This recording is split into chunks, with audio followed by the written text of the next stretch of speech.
বিশ্বনবী বলেন আরাফার দিন একটা দোয়া আমি করি, আমার আগে সব নবীরা এই দোয়াটা করতেন। দোয়াটা হলো লা ইলাহা ইল্লাল্লাহ ওয়াহদাহু লা শারীকা লাহ লাহুল মুলকু ওয়া লাহুল হামদু ওয়া হুয়া আলা কুল্লি শাইইন কাদির। সুবহানাল্লাহ পড়েন। সুবহানাল্লাহ।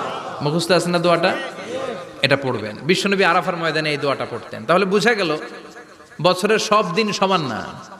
সব দিন সমান না। বছরের সবচাইতে শ্রেষ্ঠ দিন হচ্ছে আরাফার দিন। কোন দিন? এবার বলেন বছরের সবচেয়ে শ্রেষ্ঠতম রাত কোনটা?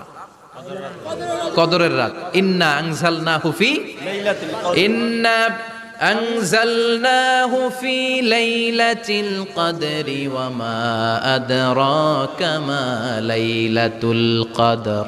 লাইলাতুল কদরি খায়রুম মিন আলফি শাহর। হাজার মাসের চেয়ে সেরা। ওই রাতে ইবাদত করলে